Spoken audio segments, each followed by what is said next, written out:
Jau, labas vakaras. Benas Aleksandravičius kaip ir kiekvieną ketvirtadienio vakarą sveikinasi su jumis LRT Opus eteryje laida Redraus Radio skirta alternatyviai muzikai.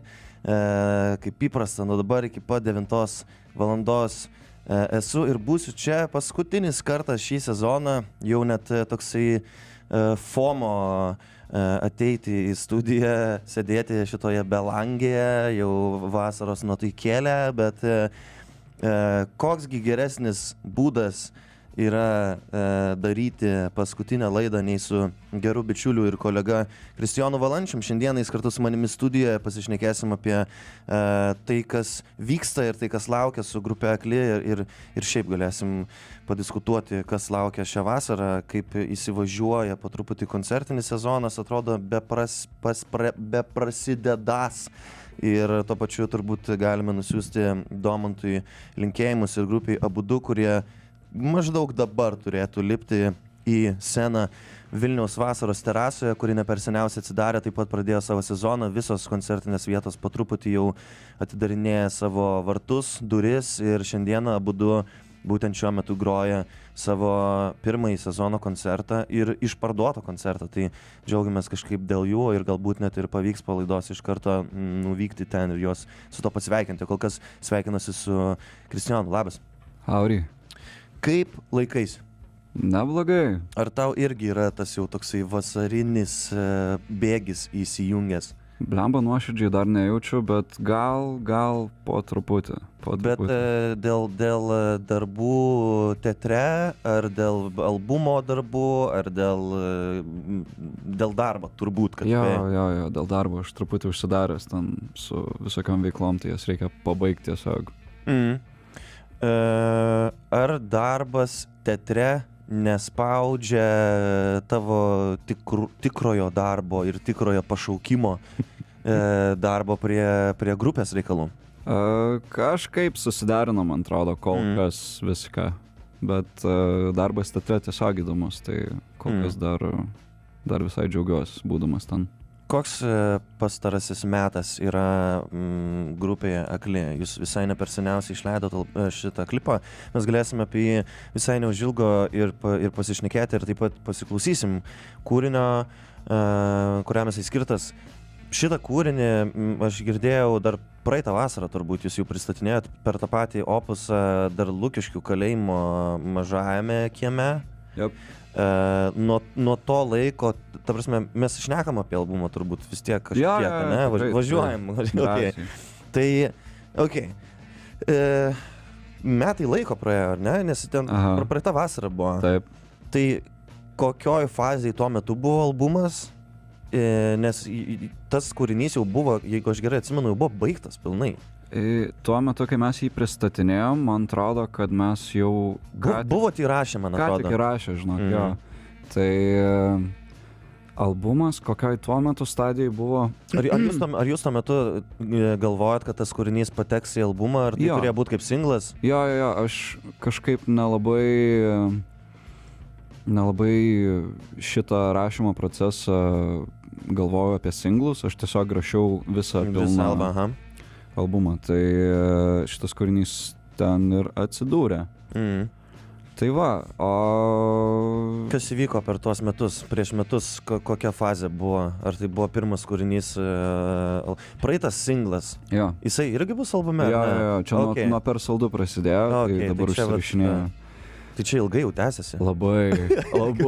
Čia su tais, žinai, klipų filmavimais ir visais productionų reikalais labai užsivilko dalykai. Bet fainai, mes džiaugiamės, kad tokie ambicingi klipai šį kartą išėjo, tai padirbėjom ir ties šituo productionu. Bet ar klipai yra vienintelė priežastis, kodėl viskas taip kažkaip lėtai šį kartą vyksta? Ar norisi specialiai kažkaip viską patampyti, ar tu pavargai ir nori lėtai viską daryti ir užtikrintai neapsikrauti? Nes atsimenu, dar visai neseniai mes šnekėjom su tavim apie vieną albumo baigimo datą, dabar jau šnekam apie kitą albumo baigimo datą. Kaip viskas vyksta, papasakok. Lėtai ir užtikrintai. Nes blemba po trečio albumo mes kažkaip labai užsistresavom, viskas ten vėlavo. Dėl pačio rašymo aš atsimenu, kad praeitą kartą jūs jau buvot pasiskelbę koncertą, bet tu dar nebuvai visų tekstų, man atrodo, parašęs. Jo. Tai šį kartą nesinori kažkaip prisižadėti anksčiau laiko, ne? Jo, ir šiaip ambicingi kažkokie projektukai paleidimo, mes ten esam pasiruošę tokią strategiją ir vizualų, ir įdomių dalykų, tai reikia laiko viską suplanuoti, reikia laiko viską tvarkingai išleisti ir kadangi mes dabar be vadybos, tai patys viską ir organizuojamės, tai tiesiog užtrunka. Ar čia yra vienintelis dalykas, kurį jautiesi išmokęs arba iš kurio pasimokęs nuo praeito albumo? Praeito procesas ir šitas, ar nežinau, darbas studijoje ir kažkokie įrankiai kiti tau dar daugiau duoda atsirišimo, žinai, laisvės kūryboje ir panašiai. Man teko šiek tiek girdėti albumo, jis, žinai, yra nesat pametę savęs, bet galima drąsiai sakyti, kad jis dar kitoks, žinai, yra. Tai vat, kas lėmė visus šitus žingsnius ir vat, kaip jautiesi šiuo metu lyginant save su trečiu albumu? Tai trečias albumas buvo toks labai emociškai varginantis, fiziškai varginantis, kiek jisai ten užtruko, vilkosi, gimė kažkaip labai sunkiai. O dabar tiesiog buvo toks procesas, kur blemba, jeigu man nesmagu, tai aš ir nedarysiu. Yeah. Tai aš iš tikrųjų norėjau mėgautis procesu ir iš tikrųjų dariau viską, kad taip ir būtų. Tai gal dėl to irgi stumėsi dalykai. O ko pasimokiau, tai va būtent gal mėgautis tuo, ką darai, ar ne? Ir blemba nesiverst kulverščiais, nes tiesiog kenčia pats baigtinis produktas. Tai deadline'ai, tai žinai. Ja. Ar nevaro tavęs iš proto tos ilgos pertraukos kažkaip, man pavyzdžiui, kažkaip norėtųsi, atrodo, daugiau deliverinti kažko žmonėm, bet tada supranti, susistabdai save, kad visgi nesi robotas, kad ir kaip norėtum jo būti ir tada kažkaip toksai tos duobės, jos tokios, ar tau nėra baimės, kad kažkaip po kiekvienos tos tokios laiko duobės ar ilgesnio tarpo tarp releizų ar koncertų, nėra tau baimės, kad kažkaip iš naujo reikės žmonės prikviesti, pritraukti, žinai, kažkoks kiekis žmonių, jie visą laiką labai aktyviai seka ir panašiai, bet atrodo, kad kiekvieną kartą vis iš naujo viską reikia daryti. Blemba, jo, yra šita baimė, bet man jinai irgi yra, dėl to man įdomu, žinai, su tavim padiskutuoti. Bet matai, dar pasiemi savo, nežinau, ir asmeninį gyvenimą, pasiemi savo sveikatą, pasiemi savo tiesiog tą kasdieninę duoną ir galvoji, kodėl aš dabar turėčiau plėšytis ir, žinai. Tai jeigu žmonėm patiks, ką darai, aš manau, kad jie klausys. Jo, faktas. O tos duobės, ta prasme, jo, tai labai didelis kažkoks stresorius, žinai, kuris gali varyti iš proto. Ir man irgi yra buvę. Plius atrodo, kad taip, gal taip net nėra, bet bent jau aš kartais taip jaučiuosi ir su kuo pašneku irgi atrodo, kad mažos rinkos sindromas tave vis kažkaip spaudžia į kažkokį narvelį, žinai, ir visą laiką atrodo, tu nori kažkaip ir su savim pabūt. Ką tu darai, koks yra tavo būdas ilsėtis po ten koncertinio sezono ar po albumo išleidimo, ką varyt kažkur šiaip plavinėt, ką veikia Kristijonas, kad nunulins smegenis? Aš nestabdau, aš tiesiog judu. Aš nebuvau atostogose tikriausiai. Tai buvau išvažiavęs gal savaitį į Berlyną Radioheadų paklausyti, čia dabar, kai jie turavo. Tai nesiskaito čia turbūt. Tai čia nelabai gal skaitos. Ir mano ta kelionė baigės gripu ir aš toks skridau atgal į Lietuvą. Tai... Bet jo, aš truputį ant perdegimo ribos. Ir aš žinau, kad aš pabaigsiu albumą ir prasidės teatro sezonas ir rimtas darbas ten, tai nežinau, pasėsiu, kai numirsiu. Klasikinė frazė. Paklausom muziko šiek tiek, aš atsinešiau keletą kūrinių irgi, tai vakar repetavom, vakar repeticijos metu dar su Beržiu klausėm, Gila Band išleido naują singlą, paskelbė turą ganėtinai didelį tiek Amerikoje, tiek Europoje. Iš karto po Gila Band. Šiaip tokie, kur niekur nenutolo, niekur nuo savo skambesio, bet aš tame išvelgiu grožį, man patinka ten, kur jie yra dabar ir kažkaip džiaugiuosi, kad nėra kažkokių labai didelių kardinalių pokyčių jų skambesyje. Iš karto po jų paklausysim LFT, artėja Juodas Vilnius. Vos daugiau nei 2 savaitės lieka iki mūsų didžiausio renginio Kalnų parke, kuriame vasaros terasų scenoje pasirodys ir pats LFT. Tai pasiklausom muzikos, iš karto po to grįšim su Krišiu ir visai neužilgo paklausysim ir Morfino. Pasilikit su Opusu, čia paskutinė Red Rose Radio 10 sezono laida, 34 valandą mes esame čia šiais metais. Pasilikite dar iki 9. Jau, Red Rose Radio per LRT Opus, sugrįžtam čia paskutinį kartą tiesiogiai iš studijos LRT pastate. Esame kartu su Kristijanu iš grupės Akli. Šnekamės apie tai, kas vyksta pastaruoju metu grupėje ir jo gyvenime. Visai neužilgo pasiklausysime grupės naujausio singlo ir kol grojo čia kūriniai, šiek tiek pradėjom jau šnekėti apie pastaruoju metu vykstantį grupės vizualinį testinumą. Tai jau yra antrasis singlas, pirmasis Per saldu, ir tas toksai, kad ir yra ilgesnės pertraukos tarp leidinių, bet įdirbis didelis yra daromas į visą vizualinę pusę tam, kad išlaikyti albumo kūriamą kažkokį tai pasaulį ir testinumą. Galim šiek tiek apie tai pasišnekėti, papasakok šiek tiek daugiau. Galim nuo Per saldu gal pradėti, kad taip biškį įsivažiuoti, žinai. Klipas baseine filmuotas. Papasakok šiek tiek, nuo ko visas prasideda naujo albumo pasaulis, kur yra pirma pavara ties Per saldu ir kaip viskas vystosi iki dabartinio singlo. Brama Per saldu padiktavo iš tikrųjų ir tematiką albumo, ir jo kažkokį... Sorry, čia buvo pirmas kūrinys, kurį padarė, ar tiesiog nusprendė? Pirmas. Jo. Nice, labai aš atsimenu, kai mes Juodam Kaune grojom, aš jau jį ten beveik turėjau. Tai čia, žinai, jau 100 metų atgal.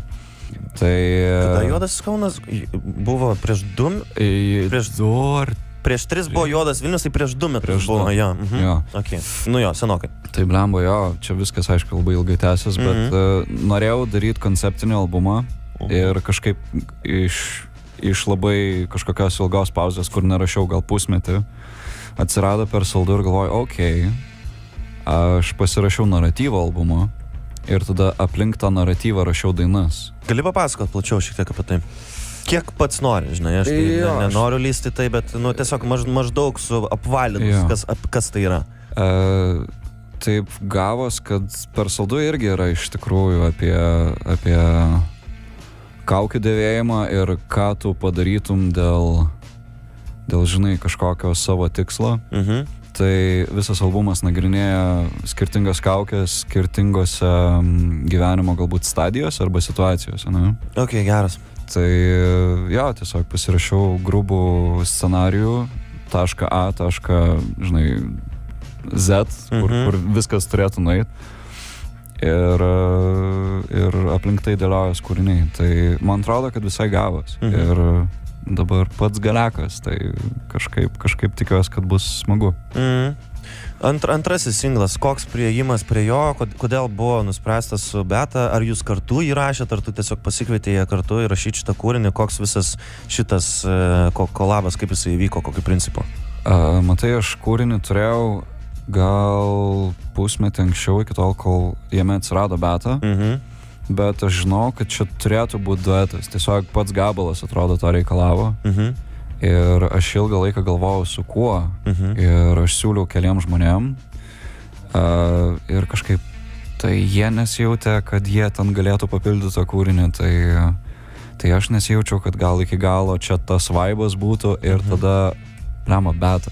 Ir žinok, susitikom pirmą vakarą, tipo, kai prisėdom kažką daryt, iš karto jau žinau, kad čia yra The Take. Tai va, kažkaip viskas labai gražiai ir smagiai susidėliojo. Tai užtruko, kol radau teisingą žmogų ir kažkaip, kol viskas sukrito į vietas tiesiog. Tiek pirmą, tiek antrą klipą darė ta pati komanda. Kaip jinai atsirado, kaip jūsų susidirbimas, ar jie atėjo pas tave, ar kažkaip per darbus jūs prasilenkėt ir ar buvo iš karto planas, kad darom iš karto ten 2 klipus ar trilogiją ar whatever, ar kuriam visą albumo pasaulį kartu, ar kažkaip taip iš eigos natūraliai gavosi? Iš tikrųjų, iš eigos, o mūsų pažindino Viperis. Tada, kai mes darėm per Saldu, Viperis prodiusavo per Saldu, tai jisai atsivedė Vytautas atsivedė visą komandą. Tai, linkėjimai Vipai. Linkėjimai Vipai. Žiauriai gera chebra, žiauriai smagus jais dirbti, absoliutus profesionalai ir smagus filmavimai tiesiog. Tai, nežinau, Baltas Media, Cam 4, visa šita chebra yra labai kieti žmonės ir ačiū jiems už klipus ir dar padarysim kažką kieto, aš manau. Antras klipas visai neperseniausiai pasirodęs praeitą savaitę, ar ne? Yep. Kaip Marius atsirado ten kaip pagrindinis veikėjas, ar jūs kažkaip ilgai ieškojot, žinant jį ir jo meilę kovų menams, gal tai buvo iš karto toksai, žinai, kaip Nokijos rankos dvi susiklijuojančios? Papasakok šiek tiek, kaip įvyko jo atsiradimas šitame projekte, nes aš įsivaizduoju, kad man, žinai, jau čia S-tier yra jau visiškai labai gerbiu ir labai myliu jį, tai vat irgi labai kažkaip smagu matyti jį lietuviškoje muzikoje. Papasakok irgi apie šitą dalyką šiek tiek. Tai gavos taip, kad aš iš tikrųjų buvau pradėjęs dirbti teatre ir aš jau Marių pažinojau tiesiog iš darbo. Mes tiesiog prasilenkdavom arba aš su garsu dirbdavau prie spektaklių, kur, žinai, jisai vaidino. Ir tada mes pradėjom brainstormint su Vytautu, jau kai turėjom pabaigtą Morfiną su Beta ir taip toliau, tipo, koks galėtų būti vizualas. Ir sėdėjom Elektritą, shout-out Elektritą. Senas, geras Elektritas. Varom dar tai žaidti. Tai, žodžiu, sėdėjom Elektritą ir gal po 3 alaus tokia, Marius Repšys turi vaidinti. Ir kažkaip mes šiaip ne taip prikalbinom Marių, jo dukra klauso Aklų, tai man atrodo ir jinai labai It's a match. Ir jo, ir labai smagu su juo dirbti, ir man atrodo, kad jam pačiam patiko, tai labai džiaugiamės. Ačiū Mariu. Galim šiek tiek papasakoti, galbūt kažkokiems jauniems atlikėjams bus įdomu išgirsti iš vidaus apie visus klipų filmavimo procesus. Klipas didelis, kiek visa tai užtrunka, kiek pamainų, kokio dydžio komandos ir panašiai, kaip vat šita visa tokia labiau vidinė pusė, žinai, tau irgi toksai turbūt pirmi kartai, kai tokio dydžio yra vizualiniai projektai ties aklais. Iki tol viskas buvo daug paprasčiau. Dabar jau yra einama, žinai, į dar kitą lygį. Kaip tau pačiam yra jausmas viduj, žinai, ar jauti kažkokias tai baimės, ar eini tvirta koja. Suprantu, kad esi rimtoj komandai, kur vieni visi kitus palaiko, bet vis tiek tai yra Lietuvoj grupiai, ypatingai grojant alternatyvią muziką, tai yra tikrai didelis ir svarbus žingsnis eiti, žinai, nepabijoti, merkti babkes, žinai, ir nes niekada, labai sunku pasverti, ar tu iš vis tai suveiks, ar tu tas grįžtamasis ryšys, jis ant tiek neapčiuopiamas yra, kad kartais atrodo, kad tu paleidai ir toks, žinai, tai kaip tau šitas visas toksai abipusis santykis muzikos ir vaizdo klipų einant į dar rimtesnę rinką iš muzikinių klipų pusės, žinai? Man tai žiauriai smagu. Yra, aišku, kažkokio jauduliuko dėl to, kad, žinai, čia tas statymas ir jisai vis didėja. Taip. Ir, žinai, nepaskaičiuosi, ar žmonėm patiks ar nepatiks. Ir tada galiausiai pradedi galvoti, kad blemba, aš tiesiog noriu padaryti kokybišką reikalą. Ir dėl savęs. Tai tada pasidaro gal nebe taip ir gaila, žinai. O jo, pamainų, grįžtant prie Morfino. Jo, apie techninį visą laiką kažkaip, nežinau, įdomu. aš galvoju, blemba, komanda buvo, tarkim, KMPM žmonių. Gal mažiau net biškai. Nu, žodžiu. Bet turėjom 2 pamainas. Turėjom vieną lokaciją Litexpo ir kitą turėjom...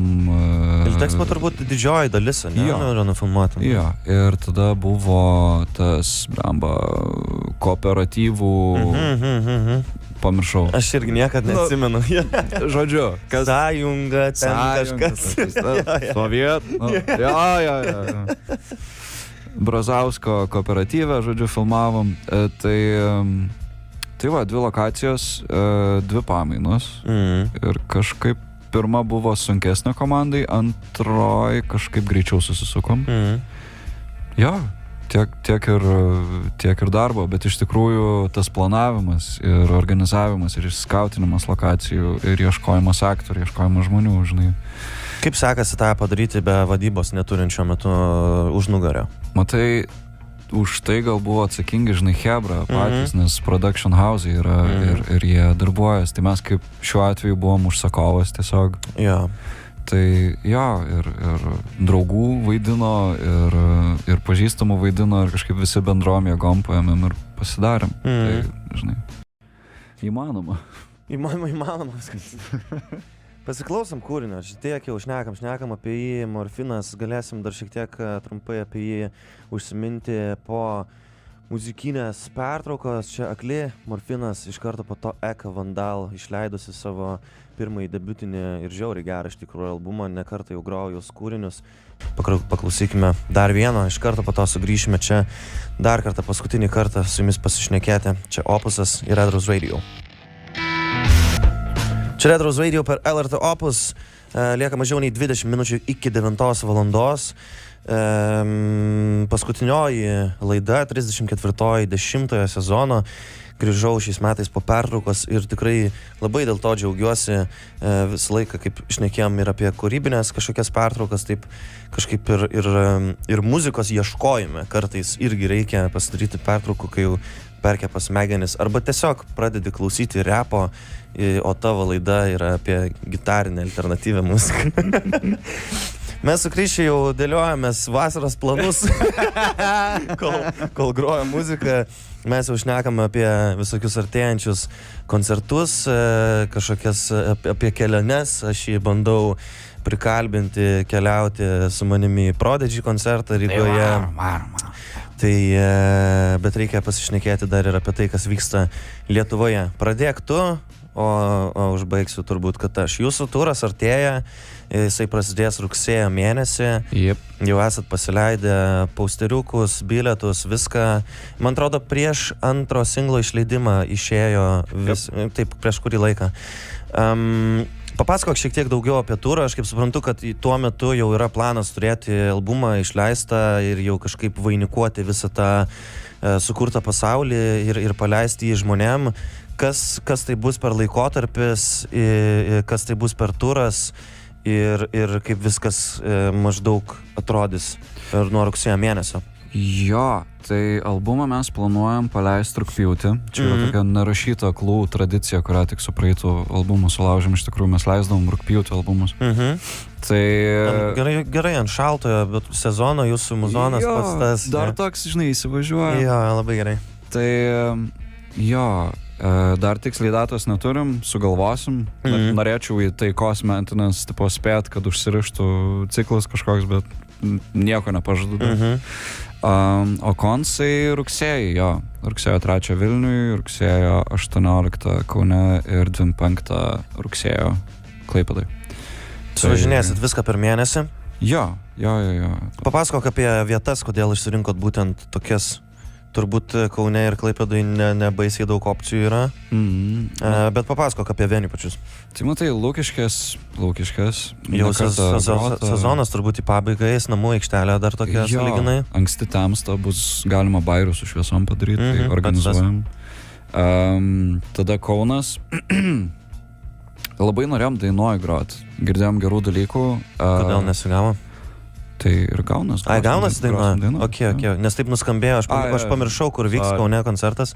Jo, turbūt, kad vienintelė vieta, kur dabar galima koncertuoti, nes girdėjau, kad dar ten lygtais viena užsidarė, tai dabar toksai naujas, šviežias visiškai dalykas. Mums yra tekę prieš keletą metų ten groti prieš visą renovaciją, tai jau tada buvo vienas įsimintiniausių iki šiol koncertų, tai irgi labai kažkaip norėčiau grįžti ten. Fantastiška vieta iš tikrųjų. Jo, tai šitą irgi labai laukiam.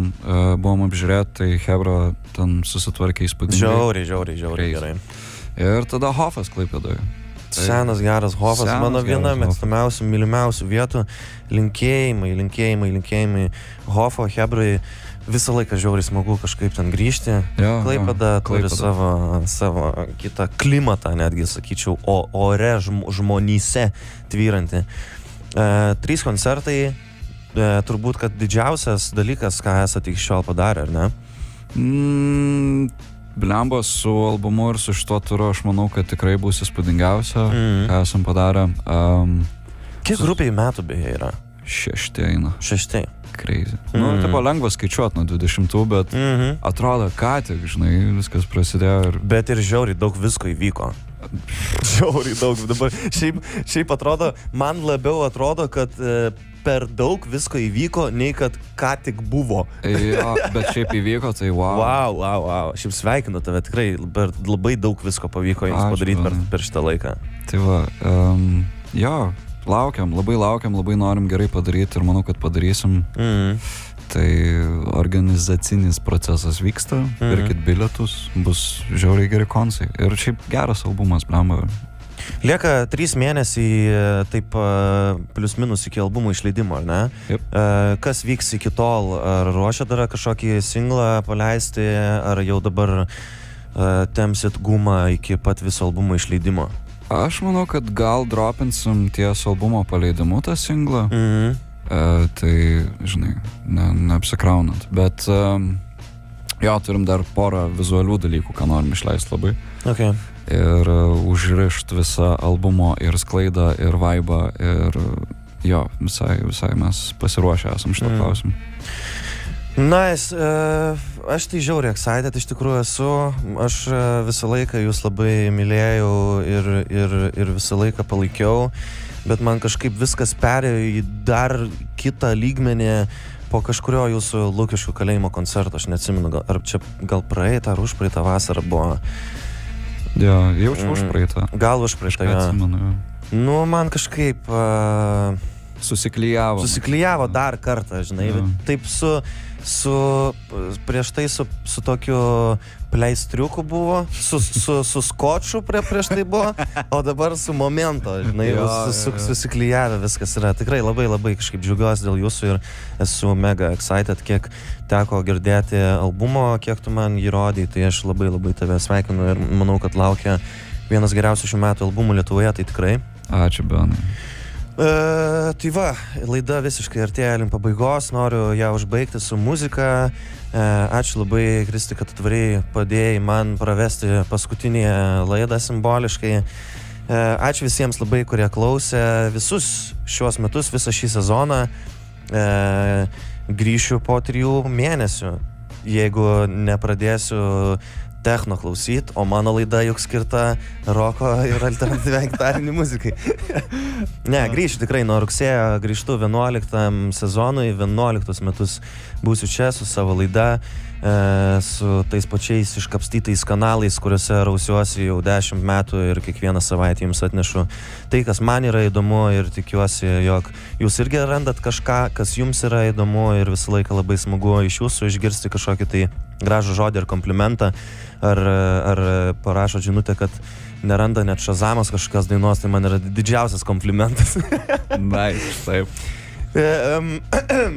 O aš savo ruoštų ką? Kaip minėjau, lieka vos daugiau nei 2 savaitės iki Juodo Vilniaus, šeštadienį bus likusios lygiai 2 savaitės.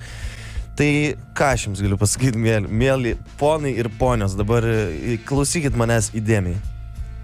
nueikit į YouTube, įsijunkit praeito Juodo Vilniaus video, kur šokės ir neturėjom dainos, pasižiūrėkit, kiek ten yra žmonių ir aš galiu jums pasakyti, kad jau dabar yra dar daugiau parduotų bilietų.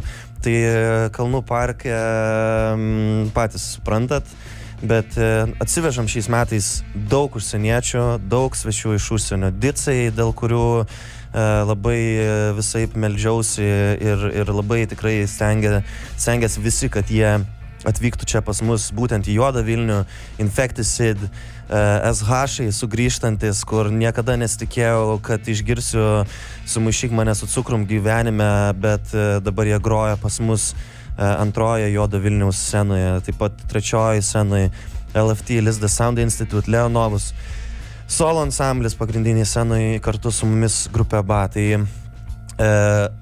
galiu pasakyti tiek, kad už 2 savaičių ta para, manau, kad bus svarbiausia mano gyvenime, mano karjeroje ir net nebejoju, kad ėjau link to visus pastarosius 15 metų. Tai labai norėčiau, kad jūs nepraleistumėte to, ateitumėte, pabūtumėte kartu su mumis, nes kaip Šarkus sako, jeigu neateisit, tai kitą dieną verksit. Palieku jūsų muziką, ačiū Kriščiui dar kartelį, kad šiandien buvo kartu su mumis. Gražaus visiems likusio vakaro, sustinkam po 2 savaičių Kalnų parke, po to sustinkam Aklų ture, o po to sustinkam 11-ame Red Rose Radio sezone. Visiems geros vasaros, lankykit visus lietuviškus koncertus, palaikykit jauną lietuvišką muziką, palaikykit atgimstančią lietuvišką muziką, jojančią ant geros atsinaujinusios bangos muziką, bet labiau šneku apie tai, kas yra aktualu mums, o ne tai, kas galbūt galėtų būti jau ir seniai pakasta. Visiems gražaus likusio vakaro. Čiau ir iki.